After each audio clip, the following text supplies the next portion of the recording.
Live from Orlando, Florida, you're now listening to the OZone Podcast, the voice of Orlando Magic fans. Join us every week for a unique fan perspective on all of the latest Magic news and updates. The show starts now.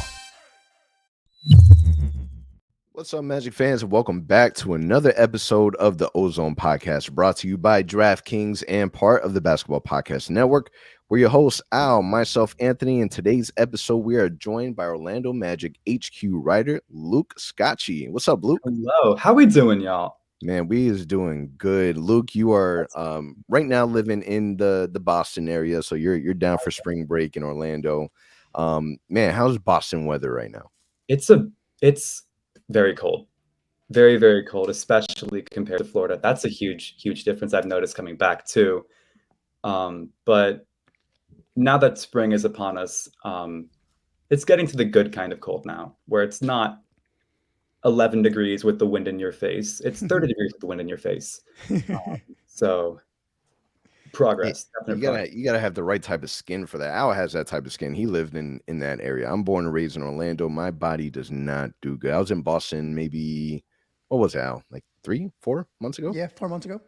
Something like that. Yeah, in my body, I had like 9 layers on. So I gotta say, I used to have that skin. Now it gets to 50 in Orlando, and I'm like, what is going on? This is not normal. What's funny about that is that I got a lot of people that live in Orlando. They're from outside of Orlando. Example, Al, and every single person that comes down here in the very beginning, they're like, this ain't cold. This ain't cold, and then eventually, 45 degrees is kind of like, ooh.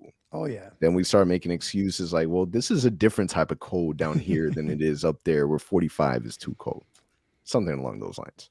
But Luke, we are definitely happy that you are joining us. In today's episode, we're going to talk a little bit about how Suggs' ankle is affecting him, how the Magic are going to utilize him with the home stretch that we have going on, how the Magic are going to end up ending the season, because we got maybe 14 games 15. Around there? 15 games. 15 games. And then we got some mailbag questions that we have from our listeners. But before we get into that, this week there was a tweet that came out by Ben Steiner that brought up a pretty interesting question, debate, statement. Russell Westbrook has been a player that has been kind of, we've heard his name a lot lately, and a lot of it has to do with, how disgruntled and how much he's struggling with the Los Angeles Lakers. Really, it's not just him. The whole entire Lakers squad is struggling, let's be honest. But Ben Steiner went ahead and said, if you put Russell Westbrook on the Orlando Magic, the worst team in the NBA, in parentheses, of course, you got to add that, guarantee you they would make the playoffs. So, Luke, I'm gonna send it to you first. What do you think? Do you think that is accurate? If you were to put Russell Westbrook right now with the team that we have right now, and we're not tanking, do we make the playoffs?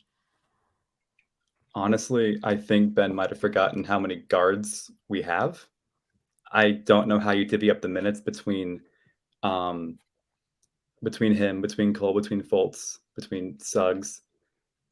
What do you do? Do you play him at center? Is he better than Bamba at center? Debatable. And I don't know. I feel like if they make the playoffs, that's their ceiling. I feel like Westbrook is the kind of guy who is a floor raiser and not much of a ceiling raiser. So if you're getting into the playoffs with Westbrook, with this team as constructed, with the plethora of guards that we have, and this won't be the only time that I bring up how many guards we have during this podcast. The absolute best, I think, is 7th or 8th seed play-in. I don't see us being a playoff lock. Especially now, especially with the team as constructed. I can see him fitting better than he fits the Lakers right now, because we have ever so slightly better spacing than they do. Although that's not too high of a bar.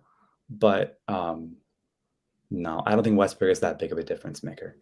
What about you, Al? What are you thinking? I don't think so, man. I think if you tell me Westbrook from 3 years ago, maybe 4 years ago, for sure, Today's Westbrook, I don't think so, man. I mean, it's unfortunate what's happened to him, but we all knew like he was an athletic guard, right? He was never a shooter. So when age got to him and he could no longer get to the basket as easy or get past defenders as easily, he was going to struggle. And in a way, it reminds me a little bit of Blake Griffin, right? Like he was all over above the rim all day long. He could hit a three here and there, but as his knees started falling him, he just couldn't become. He wasn't the same player anymore.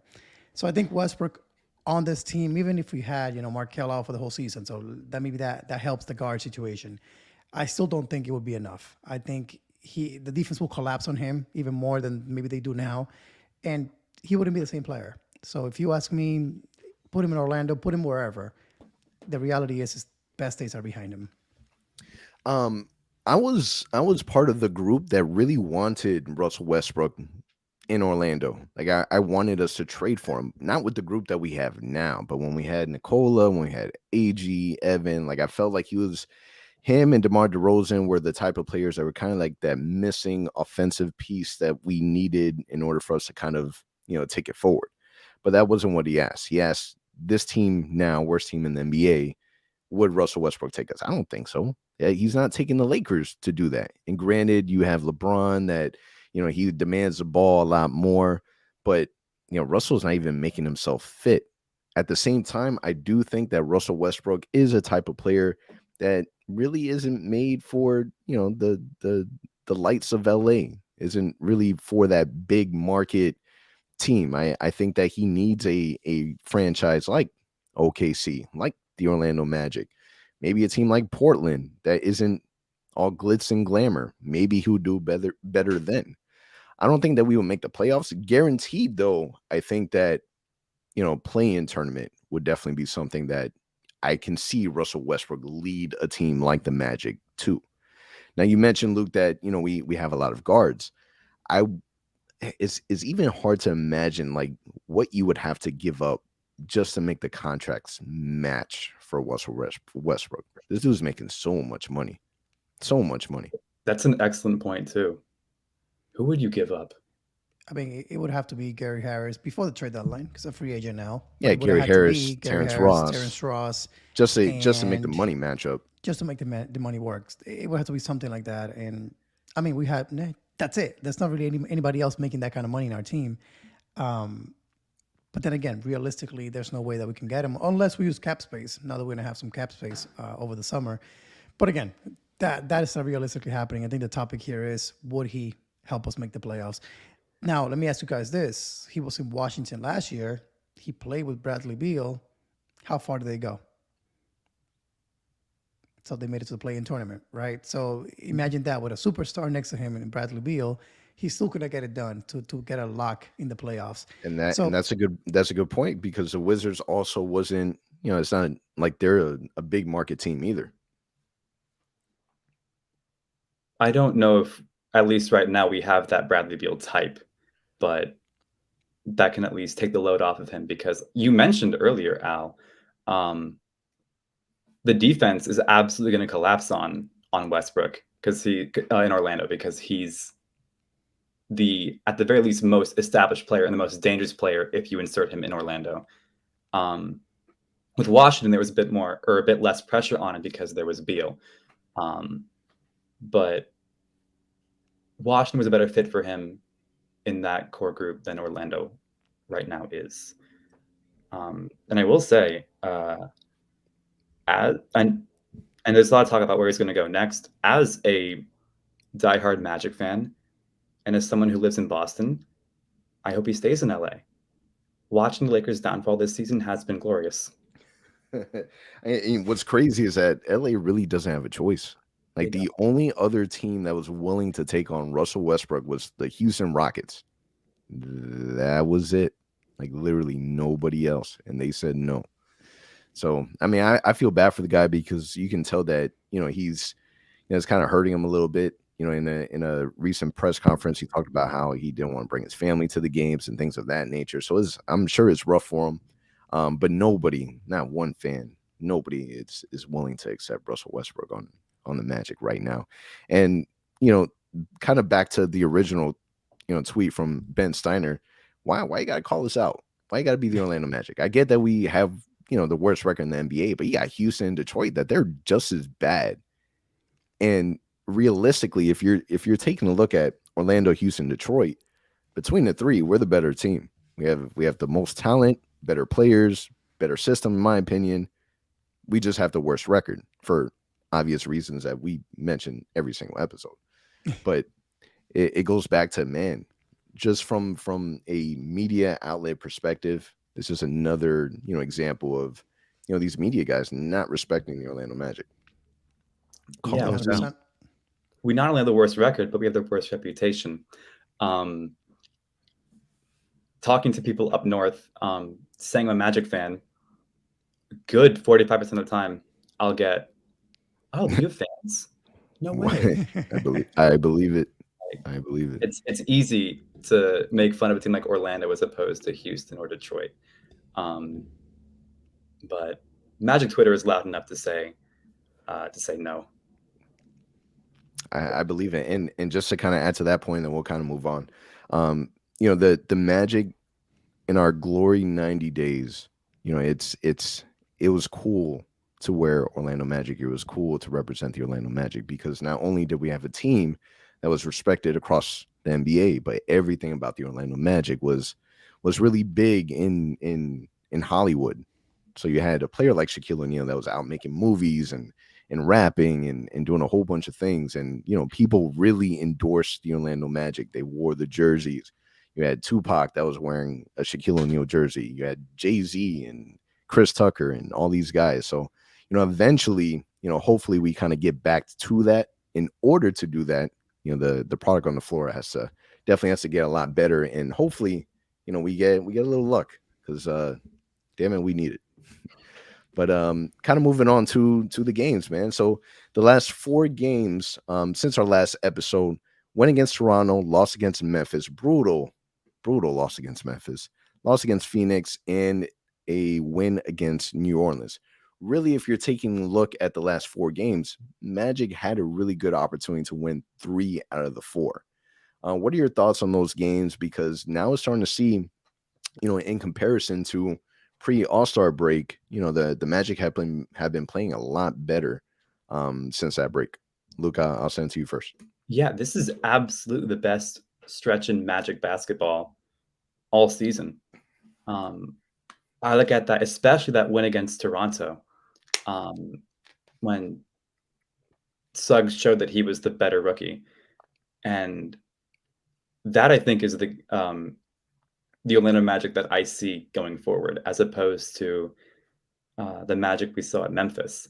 I think it was 7 or 8 guys in that Raptors game ended with double figures, and we'd even have Wendell. It was probably our most productive game of the season. And that's, I think, a great sign because it shows what to expect for next season when we have guys like Fultz back for longer. When we have, fingers crossed, Isaac back. When we have, let's hope Bol turns out to be something. This is going to be a scary team going forward. And I think these 4 games, even though we lost against Phoenix and New Orleans and Memphis, or we won against New Orleans, excuse me. But these were a great 4 games, save for that Memphis one. Yeah, But we got a chance to be able to see Markelle in a farther stretch. Obviously, there was minute restrictions for Markelle, and then we also held Markelle out. And I can't remember the exact terminology that they used, but it was a load management type of you're not playing. So I mean, Al, I'll ask you, what are your thoughts on how the Magic are kind of going about keeping an eye on Markelle? So I think as a fan, it's tough, right? Because we want to see Markel play. We go into games wanting to watch him. We went so long without watching him play that we want to see him on the court every game. But the reality is, again, we want to see him healthy next season. That's what really matters at this point. So I'm okay with him missing the second night of a back-to-back. I'm okay with us watching his minutes. And don't forget, we are trying to lose at the end of the day. We are trying to tank. So although we fans want to watch him play and have him on the court as much as possible, let's take it easy. Let's make sure that he's healthy for next season. That's when it's really going to matter at the end of the day. Yeah, and I mean, listen, it's we kind of talked about how, would bringing back Markelle and Jonathan Isaac, kind of hurt our chances at getting a high lottery pick. And now we're kind of seeing the benefits of Markelle. We're showing that we're a better team with him, and he's still trying to get reintegrated, back onto the court. And, you guys bring up a really good point. This is to make sure that we're set up good for next year. I don't need Markelle Fultz to play every single game. I don't need him to play 30, 35 minutes a game. I'm okay with the fact that he's at the very least playing NBA basketball. And if that's for 15, 20 minutes, I'm good with it. If he's missing every other game, I'm good with that also. Why? Because now we're at the point where the Magic currently hold the worst record in the league by a very small margin over Detroit and Houston, and there's only 15 games left. I'm okay. Now I'm on board with the tank for the last 15 games. I can't do the whole tank thing for the full 82, but 15 games left. Yeah, I'm good with that. I'm good with us putting ourselves in the best position to get a high lottery pick, especially against Houston and Detroit, who I feel kind of upped us last year, and we want to make sure that we're in that position to be able to grab the player that we want to grab. So, I'm good with it. What about you, Luke? I'm very good with it. I think the only reason why Fultz is back to begin with is because the fans were clamoring Weltman for updates all season. Am I thankful? Absolutely, but he's not necessarily what's right for us at the moment. And you also don't want to give up too much of your strategy to opposing teams as to how you want to utilize Markelle. If I'm Mosley, I'm holding him in as much as I can against teams that are contenders, because we don't want them to exploit how we're going to use Markelle next season. And because we will use Markelle heavily next season, you don't want to give too much of your strategy away. And there's so many layers to why, but like and it's frustrating. It's very, very frustrating, because Markelle is the difference maker between a well hyped up game, as you said, Al, and I have work tomorrow morning type game. But it's a good thing going forward, because and at least you have flashes of what you can do. And it's really, and honestly, another reason that he's out here, to get him back accustomed to the game so he's ready for next year. It's a great, great, great thing for him to even be out here, let alone playing as well as he is, coming off of an incredibly scary injury like an ACL tear. Yeah, and that's a good point, because Al, you've even said it, going to the games, that you've already seen, an energy difference from the fan base when Markelle is in the game and since his return, right? Oh yeah, without a doubt. Anything he does, whether it's an acrobatic finish, a little spin move, he fools a defender, the crowd gets into it right away. The moment he checks into the game, he's getting the loud ovations still. It's a different vibe, and that's what Markelle brings with him. He may not drop 30 points a night, but it's what he's doing on the court that goes unnoticed, creating for others, the small little going for rebounds as a point guard. All those little things make us such a much better team. And you can see it, he might play 20 minutes a night, 15 minutes a night, but he's, +9 in the game, +8, and producing at a high level. It's unfortunate, though, if you watch the games, he's getting his teammates these amazing looks, and they cannot knock down the open shots. Like, if they would, even layups for that matter, they're blowing these days. If they would, he'll be averaging 6, 7 assists a night in just about 20 minutes a night. So that's what he does for us. He makes us a better team just all around. And it's good because the front office is able to see at least something, to see what players fit great with Markelle. Wendell Carter is a player that fits great with Markelle, and we wouldn't have known that unless he's on the floor and getting some burn. So I'm okay with Markelle not starting a game this season. I'm okay with him still playing, his 18 to 20 minutes a game. I'm okay with him missing games. I'm okay. 15 games left. Now, with that said, Jalen Suggs, he's another player that he's missed a couple games due to that ankle sprain that he's been dealing with. Should the Magic be careful with how they use Jalen Suggs? Absolutely, they should be very careful with him.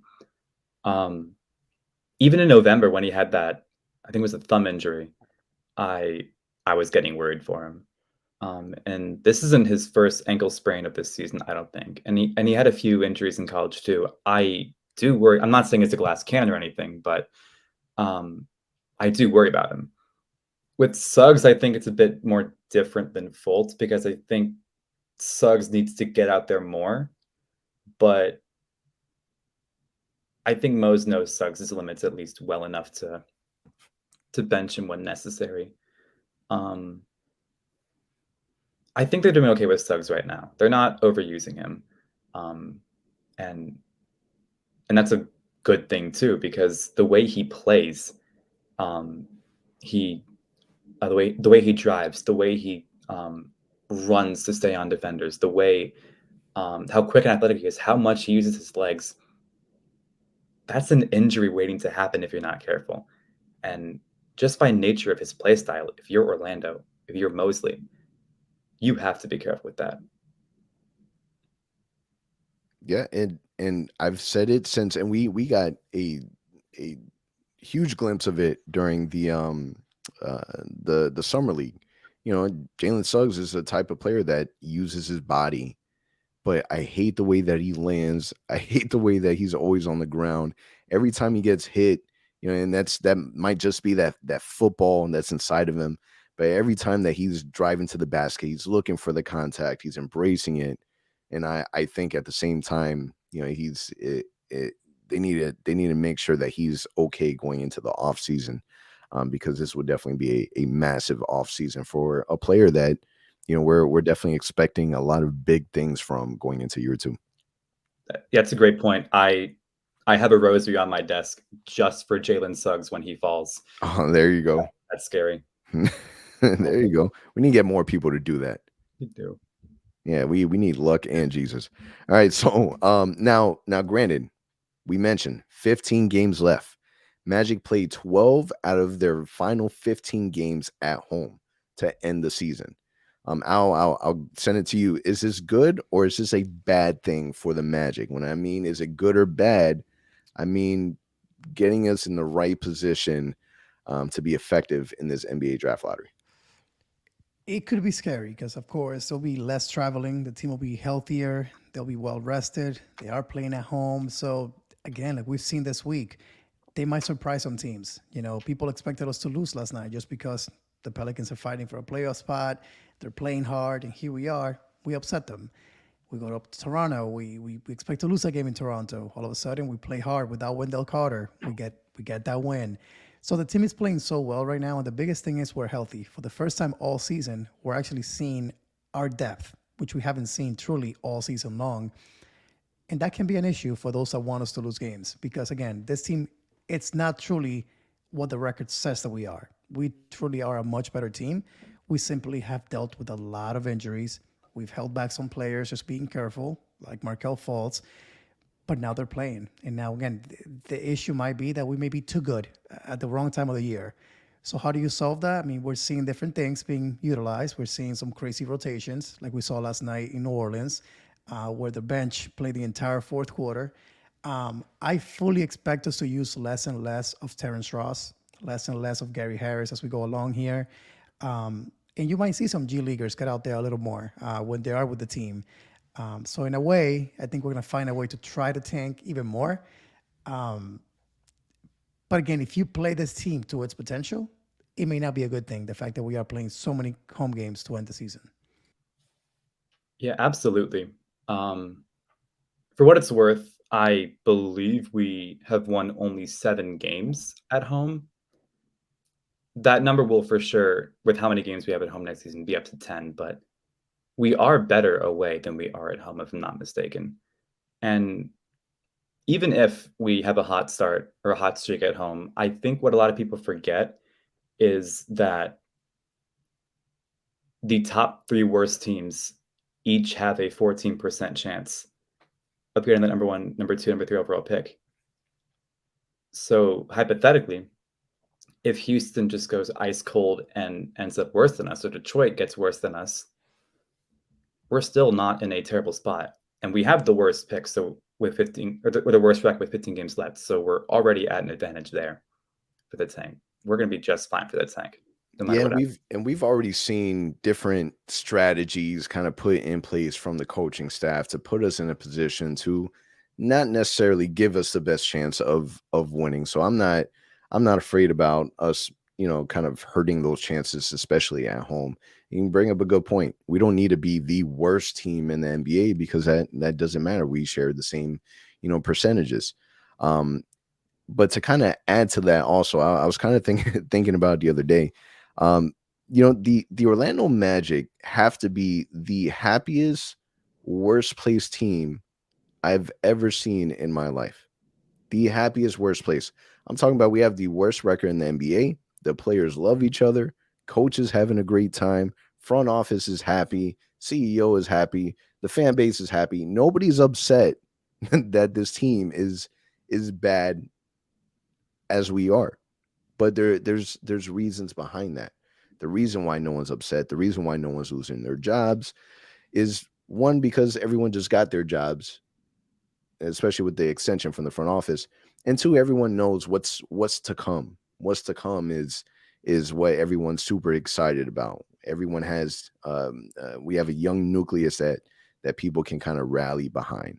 And I think that, with this stretch, no matter what ends up happening, because the most Orlando Magic thing to do would be to, go on a winning streak. That would be the most Orlando Magic thing to do. Because somehow, as we've seen in the past, we've kind of, messed up our own tank in one way or another.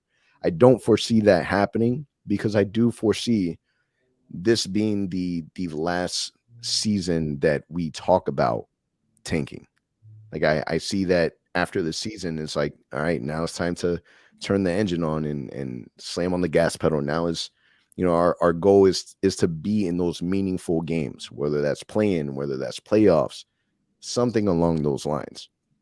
So I don't think that, whether it's home or away, I don't think that our tanking is going to mess up. Everyone's kind of on board with,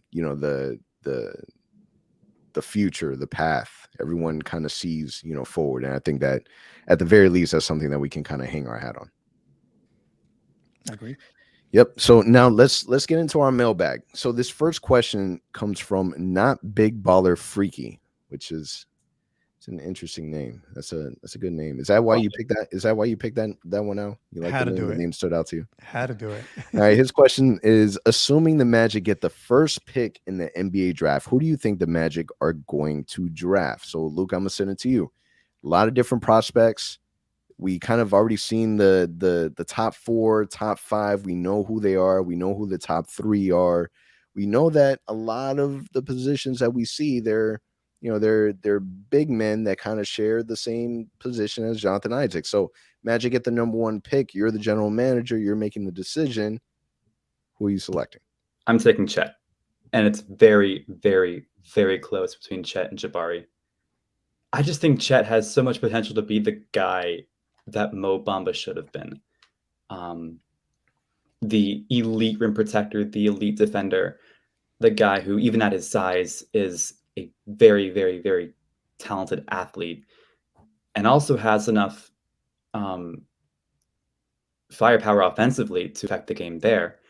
A guy who could also add to our incredible or our incredibly improving transition offense, and even transition defense too. There's so much that this team needs that a guy like Chet Holmgren out of Gonzaga can just fill out perfectly. And I know there's concerns about his frame, but it's not like he's just pounding his way to the rim every game like Shaquille O'Neal. There's other ways that he affects the game offensively. He's excellent from beyond the arc. He's underrated from mid-range. He's a very, very good player. And look at a guy like Evan Mobley.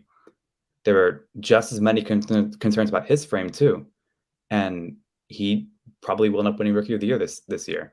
And I think Chet can be even better than that. If I'm Orlando, I'm picking Chet. And there's also the obvious of reuniting him with his high school buddy, Jalen. And that'll just be a joy for Magic fans. And Gonzaga fans, and honestly, the entire state of Minnesota too. They'll be watching Orlando more than the Timberwolves anyway. And although I don't want to discount Jabari Smith either, I see him as a guy who is excellent with Fultz, a guy who can make those threes, those layups, even and no matter how the distance is, he's a great guy. Great guy for Fultz, because as you mentioned earlier, Al, we've struggled with that a lot, capitalizing off of Fultz's looks. But again, I'm picking Chet just barely. I think if the Magic drafted Chet with the number 1 pick, I think people would riot. Like I think that collectively, I think the fan base isn't fully sold on Chet. I see it. I see it happening though. I feel like Chet is a Wellham type of guy, and the fact that there is connections with Jalen Suggs, there's already some type of chemistry built there. I think that the best thing that could happen for the Orlando Magic, obviously, is us getting the number 1 pick. But from a fan base perspective, you can kind of look at it and see if they had the number 1 pick, it would be easier for us to be able to see the direction that they want to go, because the top players are so different. They're not alike. You have a player like Chet that I agree that he's a player that would have, in my opinion, a really, really high ceiling, because there's so much untapped potential there that you really don't know how far he could really take it. At the same time, there's a lot of risk there. I think Jabari Smith might be the safer pick. There's a lot of questions, in my opinion, around Paolo, and he was someone that I definitely wanted for the Magic. The whole Sweat situation with Paolo is still, like, I don't understand it, and the Magic have so much going on with this guy's injury, that guy's injury, conditioning from the other guy. Like, I personally don't want to deal with that. I don't want to deal with, because we don't know long term how it would affect in great Magic fashion. It would definitely impact us one way or another, because you're playing more games. So I don't know. I'm off the Paolo completely, but I like the idea of Chet. I hope that the Magic, because if the Magic went with Chet with the number 1 pick, then they definitely have a direction. They see something that no one else sees, which is what happened with Franz Wagner, right? Because we picked him in a place where nobody thought that he was going to land. A lot of it had to do with, I'm sure, their scouting. I'm sure that it had to do with their analytics machine that they use, and they have exclusivity against other NBA teams where they were able to get some stats that no one else has had. Obviously, it worked. So I'm sure that the Magic have a lot of tools in their arsenal to be able to make the right choice. And I think that we're at a point where we're confident enough to where we're confident in the front office that if they wanted to take that risk, no one can be really mad. What do you think, Al? It's tough. I think, again, having the first pick might put us in a situation where, yeah, you have to make a decision on these 3 guys, really. But then you're forgetting Jaden Ivey, too. It's now really kind of leapfrogged into the top 3, top 4 in this draft. But if I was the general manager of the team, what I would do is I would take Jabari Smith with the first pick. And the reason being is, as you mentioned, Anthony, I think he's the most ready player and a guy that kind of fits the mold of multi-positional basketball. I really see him playing power forward. At his height, he could actually play the center position too at 6'10", and even small forward, because he is very mobile out there. So from a scoring standpoint, which this team I think needs the most at this moment, he's the best scorer, in my opinion, averaging 21.7 points in college right now. Can play defense, can shoot the 3 ball. Physically, he's ready for the NBA right now. So I think he fits the mold of what we're doing better than any other prospect in the draft at this moment. But then again, as you mentioned, Luke, I wouldn't be mad if Chet is the guy. I wouldn't be mad if Paulo falls to us. I feel like as long as we end up top 3, I'm going to be happy, kind of the same way that I felt last year. If we ended top four, I was going to be happy. It still worked out. Top five, we ended up with Jalen Suggs. Um, I feel the same way. But if I was the one making the decision, Jabari Smith is my guy. And it's going to be interesting to see that decision and kind of the direction that they want to go. Now, let me ask you, let's say, because there's been a lot of communication and talks just collectively around the NBA community that this draft really isn't the best draft that we've seen. You're not really gonna really get that super all-star that's going to change a franchise or whatever case may be. Is there an option? And this is a question coming from Joshua Richard 19 _, where he asked, should the Magic look to trade the lottery pick this year? Is that something that you look to do, Luke? I think it's an option, not off the table. It depends on how far the lottery pick is or how it falls. I think if we get top three, I really don't think you can go wrong with either top three guy. I think you keep it there.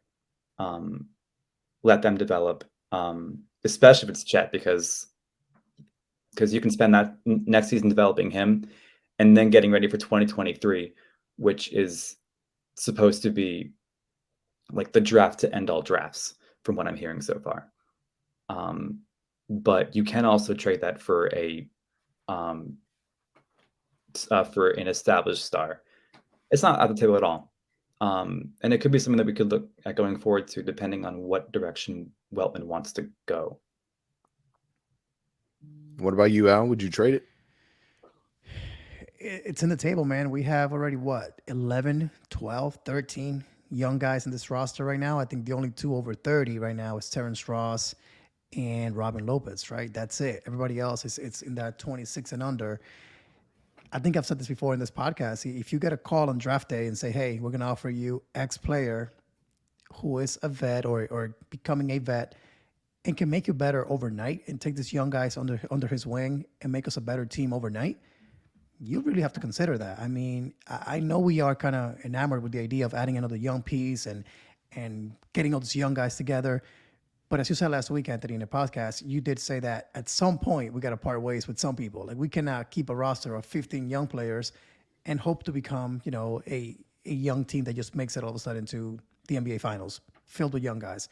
It's not going to happen. At some point, you have to pay these players, and that's going to lead to making some tough decisions. So I'm all for drafting another young guy. I'm all for developing the young player and keep building what we're doing.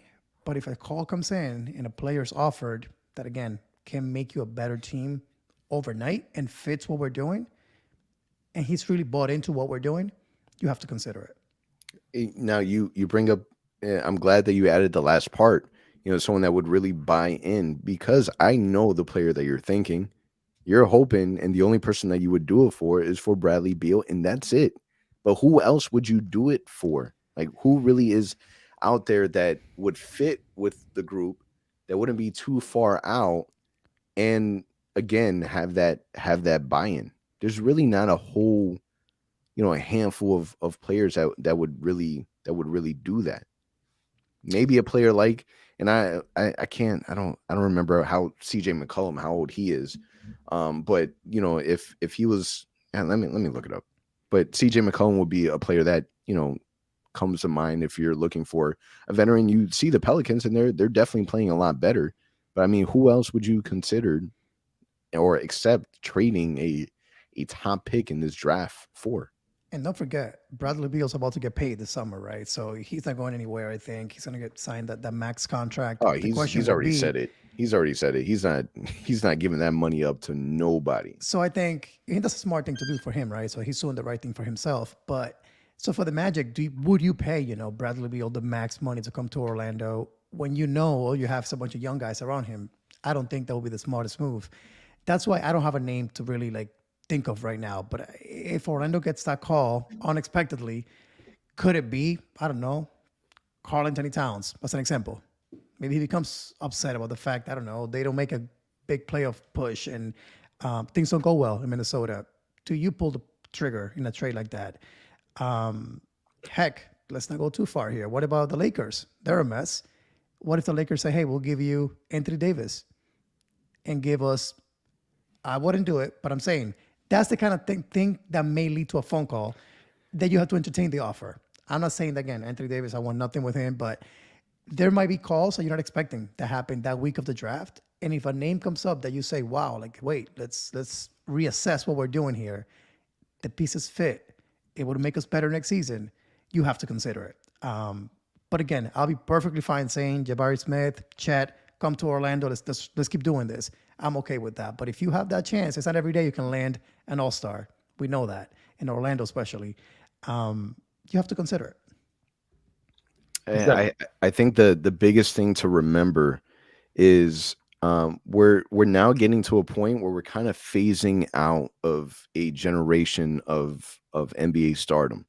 James Harden, Kevin Durant, LeBron James, all these players they're getting older, and we're at the point where we really have this young farm of young studs that are in the process of developing, and we're in a really good position looking down the line, 5-6 years from now, once these players starts getting into their prime. Eventually this NBA is going to transition into being Giannis, Luka, Ja. And you take a look at, their teams. Who does Luka have on his team that really pushes him? Giannis is definitely a different case because he's already won a championship. But Ja Morant, we're seeing now Memphis is playing really good basketball. But it's not like he has another Ja Morant on his team playing with him. It's not like, it's another LeBron D Wade type of combo. Like, this dude is elevating his team, and they do have really good young players. I think that the Magic are in a good position where, they don't. Yes, we need to start winning games, and we need to stop tanking. But how much fast forwarding do we really want to do to the team, trading for, an all-star caliber player to come here and get us to the playoffs? Because it's not about making the playoffs. It's about, longevity, like being able to have a team that is respectable. They don't like using the word culture, but creating some type of winning environment that the Magic haven't had in a really, really long time. Because we can't even call making it to the playoffs for 2 seasons under Coach Cliff a winning environment, because we didn't make it out of the first round, for a lot of different reasons that we can, sit here and talk about for, hours on end. But I think that the smart move would be to not trade, stay where you're at, see where you're at, and then, eventually, make the moves that you need to, because, there's way too many young guys, and we do need some type of vets that are going to lead these guys forward. So don't make any trades, keep it, and hopefully we get some luck come our way. Now, so we have Paolo, we have Chet, we have Jabari, all big men. Too Raw for You on Instagram. These names are crazy. Too Raw for You on Instagram asks, how do we feel about drafting Jaden Ivey? Jaden Ivey is a guard. Do the Magic go a different direction and decide not to add another big man and to add another guard? I am a massive fan of Jaden Ivey. He gives, and I see all the time, but he gives, the way he plays, major Ja Morant vibes. He would be an excellent addition to any NBA team. I don't know if it's us. And it goes back to what I said about Westbrook and what you said just now. There are too many guards here. The only reason I think you take Ivey if you're Weltman and Hammond is if for some reason you can't get Chet Holmgren, Jabari Smith, or Paolo Banchero. That's it in my eyes. And even them, you can't even at least, or you have to at least entertain taking someone like AJ Griffin from Duke, Keegan Murray from Iowa, who his Iowa team just demolished a bunch of records earlier today against Northwestern, I think it was. And like, he's the type of guy that scorer, that guy who can feed off of Fultz, that works so well. You have to look at those guys too. And I understand the notion, and in many ways, I believe in the notion of draft for best player available. And with the top 3 off the board, and you can argue that Ivey is better than Banchero. I would argue that Ivey right now is better than Banchero, but it's by a slim margin. But if you're Orlando, you see how many guards we have. You see a lineup filled with Fultz, Cole Anthony, Jalen Suggs, Gary Harris, if he's even still here for long term. RJ Hampton, even. You wonder where he's going to fit, how the minutes are going to work out. That's better well spent on a guy like AJ Griffin or Keegan Murray anyway, if you have to. What about you, Al? Do you take that risk? I mean, I went to his player comparison on NBA Draft.net, and I saw a name there that, again, I liked a lot last year, Jalen Green. So I'm like, man, all of a sudden, I'm like, man, I'm interested. The reality is, like Luke said, way too many guards. So if that happens, that means we probably dropped to the 3rd or 4th pick in the draft. So now you have to make decisions. And he may be a guy that you love in the pre-draft workouts, in the combine. So you want to go with this guy. If you do that, it's going to make the offseason even more interesting. So, yeah, we have a top pick. We have salary cap space, the Mo Bamba decision. But that will lead to some guards being traded. There's no way that you can draft him, another top 5 guard, and then say, hey, you're going to come off the bench. It's not going to happen. So you're going to probably keep Jalen Suggs, I'm guessing, if you like him enough. You're probably going to keep Jaden Ivey. So that leaves off RJ Hampton. What do you do with him? Cole Anthony, Markelle Fultz. And now it's going to lead to bigger decisions.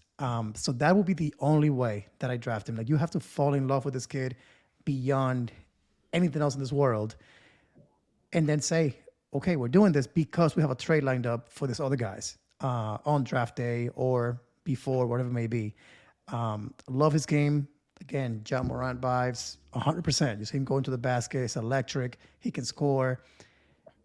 Again, we need a guy like that that can put the ball in the basket. But the problem is we have 3, 4, 5 guards already that also are trying to develop into being that player. I would love to see it, but again, I think there are better players, like Luke said, that may fit better. So I think the drafting best player available, I understand it. But at this point, with so many young guys, we also have to draft based on needs and what fits our roster. And unfortunately, that may not be him. And I want to add. Yeah, go ahead. Yeah, I want to add real fast. This and for anyone who somehow doesn't think that this guard problem isn't a problem. Do you remember when we drafted Suggs?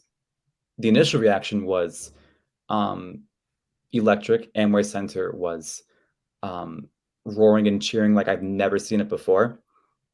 But then after the initial euphoria faded, we were collectively like, whoops, how do we divide these minutes up? And with drafting someone like Jaden Ivey or Shaedon Sharpe, if he declares, if we follow the top 3, do you want to have to, if you're Mosey especially, do you want to have to ask that question again, but on an even greater scale too, now that we have more talented, promising young guards that could be something than we have available spots? I think that if the Magic ended up drafting a guard, we would easily be like the #1 team on everyone's like trade radar. Like, we got to talk to Orlando because they got an issue over there that we can probably fix. And I think that there would be no way that we would go into the season without, correcting something transactionally. But how do you not, you're the worst team in the NBA. How do you not draft best player available? Like, the Magic are not in a position to draft for fit. And it partly because there's so many unanswered questions. You don't know if Jonathan Isaac is going to be healthy. You don't know if RJ Hampton is going to, reach his potential. Cole Anthony, Jalen Suggs, the same. You really don't know. You have certain players that you can really bet your money on. You can bet your money on Wendell Carter that he's going to be solid. You can bet your money, on Franz that he's going to be solid. Markelle Fultz, you can bet your money on he's going to be solid if he stays healthy. But there's still so many unanswered questions that it's going to be really hard for the front office to be able to, really hit it on the head. Like, for them to be able to find a way to make it all work, it's going to be interesting to see the moves that they make, who they draft, why they drafted this player, if they drafted this player. Now, who is that going to affect? Because we've talked, Al and I, you and I, we've talked about all the time. RJ Hampton seems like he's going to be that odd man out. There's a high probability that whoever ends up being drafted may not start next season. Who's going to sit out? We already talked about the draft not being the best draft class. Still have strong players, but let's say that we draft one of the bigs. Are they starting over Jonathan Isaac? Is that happening? Is Wendell Carter not starting? Because we've seen Wendell play more the 4 than he did the 5, and he played well. So what are you going to do? I'm glad that I don't have to have those conversations. But what do you do? So they got to figure that out. I feel bad for Mosley. On that in note, in a bad way, because that's a good problem to have. It's a great problem to have. Go ahead, Luke. On that note of, and I just want to add real fast, on that note of, if you draft one of these bigs, how does Isaac fit in? I think this draft is going to determine where Jonathan Isaac fits in this team long term. And I think that will give us at least a better answer, or at the very least, a solid like insurance just in case Isaac doesn't work out. And I get, if you're drafting top 3, especially if you take a guy like Chet or Jabari, that has that star potential, you don't draft for insurance. But like, maybe they do start over Isaac. Maybe Isaac isn't fully ready to start the season, or maybe if he's been out for 2 years, you have to consider maybe he's not going to be 100% Jonathan Isaac ever again. Maybe he's traded. Maybe, and I'm not saying that we necessarily have to or anything, but again, there are questions that mostly Weltman and Hammond have to ask. What do we do with them? What do we do with these guys? A lot of questions to be answered. The great thing is we're not that far away to being able to find out. 15 games left just in this week ahead. We got Minnesota, Philadelphia, Brooklyn, and Detroit. And again, there's going to be a lot of home games, so that's going to be exciting. We'll see what ends up happening with the Magic, because we're already on the back end, and right now the Magic are sitting pretty with potentially getting a high, draft pick during the lottery. So we'll see what ends up happening. Luke, thank you so much for joining us on this episode. If you want to check out more of Luke, definitely go over to OrlandoMagicHQ.com. That he really breaks down the game really, really well for us. So Luke, I definitely appreciate you. He's pointing over on YouTube World for you to be able to see that website. On that note, appreciate you guys for listening. It's a wrap for us. We'll catch y'all next week.